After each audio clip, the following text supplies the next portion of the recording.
Uttarakhand public service commission के द्वारा civil services mains examination 2021 का 23 फरवरी 2023 से स्टार्ट हुआ था। हम लोग इस वीडियो में पेपर 7 जो कि जनरल एप्टीट्यूड एंड एथिक्स के क्वेश्चन पेपर होते हैं उसको देखेंगे। हम लोग जानते हैं कि मेंस में टोटल 7 पेपर होते हैं और यह अपना 7वां पेपर है। इस पेपर में 2 तरह के क्वेश्चन पूछे जाएंगे, एक जनरल एप्टीट्यूड जिसमें कि रीजनिंग और मैथ्स होंगे, यहाँ से 120 मार्क्स का क्वेश्चन होगा, और एक होगा इथिक्स 80 मार्क्स के होंगे। टोटल मिलाकर 200 मार्क्स का यह क्वेश्चन पेपर होता है। समय 3 घंटे दिए होते हैं। डिफरेंट पार्ट में क्वेश्चन पेपर बटे होते हैं। पार्ट 1 में टोटल 15 क्वेश्चंस रहेंगे, 2-2 मार्क्स के हर एक क्वेश्चन, टोटल ये 30 मार्क्स का होगा। तो हम लोग देखते हैं कि 15 क्वेश्चन कौन है वो पार्ट 1 में, और 15 के 15 क्वेश्चन अटेम्प्ट करने होते हैं। क्वेश्चन नंबर 1 में पूछा गया था कि 5 अंकों की छोटी से छोटी संख्या ज्ञात कीजिए जिसको क्रमशः 15, 30, 38 और 40 से विभाजित करने पर सदैव शेष जो है वो 2 बचता हो, और यहाँ पर मान ज्ञात करना है। तो इस तरह से हर एक जो ये टर्म है इसको क्या करना है कि जो नीचे वाला है, जैसे कि यहाँ पर 5 + √7 है, तो इसको ऊपर और नीचे दोनों में हम क्या करते हैं 5 - √7 और ऊपर भी 5 - √7 से मल्टीप्लाई करके इसको कैलकुलेट करते हैं सबको। तो शायद इसका आंसर 4 के आसपास आ रहा है था, इसको देखना होगा कि क्या आ रहा था। इसको डिटेल्स में एक बार सॉल्व भी करेंगे। अभी हम लोग क्वेश्चंस पेपर को देख रहे हैं। जैसे यहाँ पर प्रोबेबिलिटी से क्वेश्चन है कि your box contain 4 red, 5 black and 3 blue balls. Let x be the probability to draw 1 red and 1 blue balls, and y be the probability to draw 2 black and 1 blue ball. Find the value of x plus y.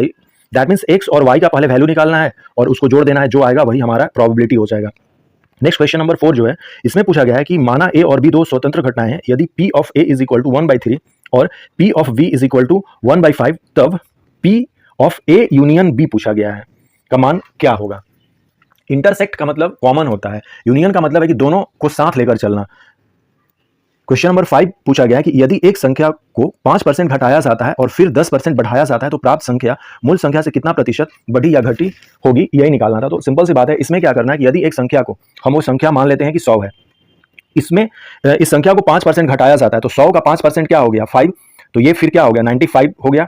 फिर इसको 10% बढ़ाया जाता है तो 95 का 10% क्या हो गया 9.5, अर्थात कि अब जो होगा 10% बढ़ने के बाद वो संख्या 95 + 9.5 आएगा। जब हम इसको जोड़ेंगे तो 5 और ये 114 आएगा, अर्थात कि यहां पर कितना संख्या बढ़ा 4.5 संख्या बढ़ा। तो यह मूल संख्या से कितना प्रतिशत बढ़ी या घटी है। तो सिंपल सी बात है, 100 पहले था संख्या, अब वो संख्या 100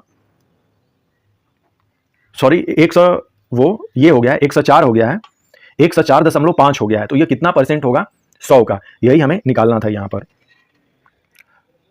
नेक्स्ट क्वेश्चन है, यदि कोई धनराशि R% वार्षिक साधारण ब्याज की दर से 24 साल में 7 गुना हो जाती है तब ब्याज की दर R% कितनी होगी। नेक्स्ट क्वेश्चन नंबर 7 है, एक आदमी रुपए 15,000 में एक पुरानी कार खरीदता है और 1 साल बाद उसे 20,000 में बेच देता है। 6 महीने बाद वह फिर उसी कार को 35,000 रुपए में खरीदता है और 40,000 में बेच देता है। दोनों लेन देन पर उस आदमी को कुल कितने प्रतिशत लाभ मिलता है। काफी आसान क्वेश्चन था। पॉइंट ये इसको स्टेप वाइज हम लोग कंसीडर करते जाएंगे और इसका सोल्यूशन करेंगे। एक एक क्वेश्चन का आंसर हम लोग नेक्स्ट वीडियो में देखने की कोशिश करेंगे। अभी हम लोग क्वेश्चंस देख लेते हैं। क्वेश्चन नंबर 8, किसी संख्या x को 2 से गुणा करके उसमें से 7/2 घटाया जाता है। इस प्रकार प्राप्त संख्या को 6 से गुणा करके उसमें y जोड़ा जाता है। इस प्रकार से अनंतः प्राप्त संख्या मूल संख्या की 11 गुणा है, तब 2x + 2y का मान हमें पता करना है। क्वेश्चन नंबर 9, एक वृत्ताकार मैदान के व्यास की लंबाई ज्ञात कीजिए जिसका क्षेत्रफल 8 मीटर त्रिज्या वाले वृत्त को 36 पाई वर्ग मीटर क्षेत्रफल वाले त्रिभुज के क्षेत्रफल के योग के बराबर है। क्वेश्चन नंबर 10, लोक प्रशासन में सत्यनिष्ठता अर्थात कि इंटीग्रिटी इन सिविल एडमिनिस्ट्रेशन पूछा गया है। Question number 11, what are the benefit having citizen charter in an organisation. जो भी ऑर्गेनाइजेशन है उसके लिए सिटीजन चार्टर एक काफी इंपॉर्टेंट टूल हो जाता है, जिसके चलते यह पता चलता है कि वो अपने कर्मचारियों को किस तरह से गाइड करता है और कर्मचारियों की क्या अधिकार हैं। ये दोनों चीजें सिटीजन चार्टर से पता चलती हैं। क्वेश्चन नंबर 12, अभिवृत्ति से आप क्या समझते हैं। यहाँ पर एटीट्यूड के बारे में पूछा गया है। नेक्स्ट क्वेश्चन नंबर 13, कौटिल्य के अनुसार एक राजा के क्या नैतिक गुण होने चाहिए। क्वेश्चन नंबर 14, लोक प्रशासन में सहानुभूति के प्रभाव बताइए। Empathy in civil administration. What do you mean by disaster management. Part 2, इसमें टोटल 10 प्रश्न है, सभी प्रश्न अनिवार्य हैं। हर एक प्रश्न 5 मार्क्स के होंगे, टोटल 50 मार्क्स का ये होगा। क्वेश्चन नंबर 16, क्या भागवत गीता का निष्काम कर्म योग लोक सेवकों की सभी नैतिक दुविधाओं का समाधान कर सकता है। अपना मत दीजिए। निष्काम कर्म योग जो भगवत गीता में है उसके बारे में हमें यहाँ पे चर्चा करना है। क्वेश्चन नंबर 17, नैतिक मार्गदर्शन के रूप में अंतर आत्मा के विषय में चर्चा कीजिए। Discuss about conscience as source of ethical guidance. Question number 18, Swami Vivekananda के राष्ट्रीय एकता विषयक योगदान की चर्चा कीजिए। Swami Vivekananda contributions regarding national integration. Question number 19, सूचना का अधिकार अधिनियम की मुख्य विशेषताएं बताइए और उनके दुरुपयोग से बचने के कुछ सुरक्षात्मक उपाय भी सुझाइए। क्वेश्चन नंबर 20, किन्हीं दो स्वैच्छिक समुच्चयों ए एवं बी जिनमें क्रमशः 5 एवं 6 तत्व हैं तो है के लिए ए यूनियन बी में तत्वों की न्यूनतम एवं अधिकतम संभावित संख्याएं क्या होंगी, ये पूछा गया था। क्वेश्चन नंबर 21, एक वर्ग के विकर्ण के अंतः बिंदु 3 और 4 है और एक 1 -1 है, शेष कोणिकीय बिंदुओं के निर्देशांक ज्ञात कीजिए। क्वेश्चन नंबर 22, एक परीक्षा में हिंदी, अंग्रेजी और गणित विषयों के पूर्णांक क्रमशः 120, 140 और 100 हैं। एक छात्र इन विषयों में क्रमशः 40%, 55% और 45% अंक प्राप्त करता है। वह विज्ञान विषय जिसके पूर्णांक 180 अंक हैं में कितने अंक प्राप्त करें कि चारों विषयों में प्राप्त अंकों की संयुक्त प्रतिशत 60% हो जाए, यही क्वेश्चन पूछा गया था। क्वेश्चन नंबर 23, आरोही आंकड़ों 57, 110, 112, 114, x, 118, 120 और y पर विचार करें। यदि आंकड़ों का माध्य और माध्यिका क्रमशः 108.5 और 114.5 हो तब y माइनस x का क्या वैल्यू होगा, ये निकालना है। सबसे पहले तो x और y का वैल्यू निकालना है और फिर y माइनस x करना है। काफी आसान क्वेश्चन है, इसको हम लोग सॉल्व करेंगे। आयत ABCD के तीनों शीर्षों के निर्देशांक जो कि A का पॉइंट जो है वो 23 है, B का 30 है और C का 92 है।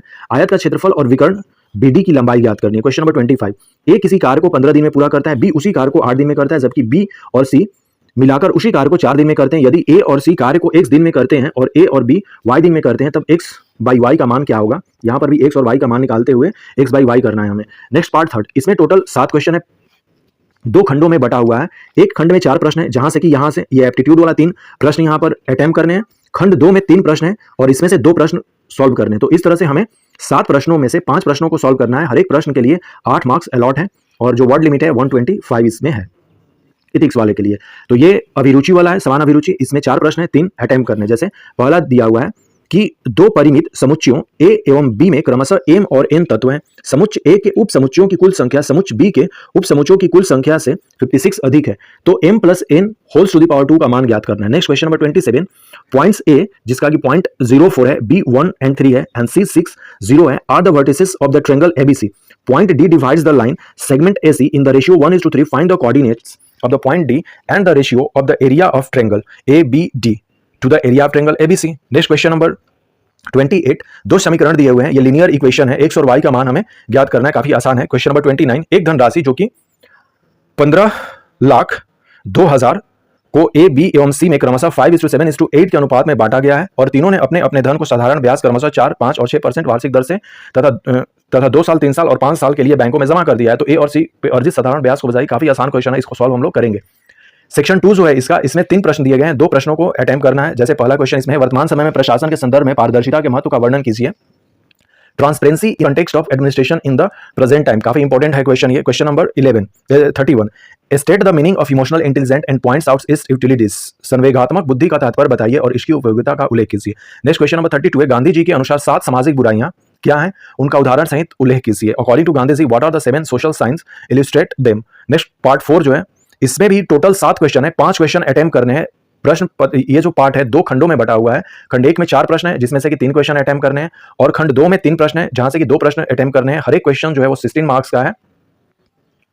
क्वेश्चन नंबर 33, 3 आदमी A, B और C एक काम को अलग अलग क्रमशः 24, 36 और 48 दिनों में पूरा करते हैं। यदि वे तीनों एक साथ काम करना शुरू करते हैं और C 4 दिन बाद काम करना बंद कर देता है और A काम पूरा होने से 3 दिन पहले काम छोड़ देता है, तो बताओ काम कितने दिनों में पूरा हो जाएगा। क्वेश्चन नंबर 34, एक आदमी एक दूरदर्शन अर्थात की टीवी को 12.1.2% लाभ पर अर्थात की 20,475 में बेचता है तथा वह एक मोबाइल को ₹1,456 की हानि में बेचता है। यदि टीवी और मोबाइल का क्रय मूल्य बराबर है तो पूरे कारोबार में कुल लाभ या हानि प्रतिशत ज्ञात करना है हमें। नेक्स्ट क्वेश्चन नंबर 35, आंकड़ा दिया हुआ है जिसमें क्लास इंटरवल और फ्रीक्वेंसी दी हुई है और यहाँ पर find the value of x and y, x और y के वैल्यू को फाइंड करना है। इफ मीडियन 45 दिया हुआ है, टोटल सम फ्रीक्वेंसी n 100 दिया हुआ है और मीडियन क्लास इंटरवल जो है 40-50 दे दिया है। Also find the mode of the data, इसमें x और y का वैल्यू फाइंड करते हुए मोड भी हमें निकालना है। काफी आसान क्वेश्चन है, इसको सॉल्व करेंगे हम लोग।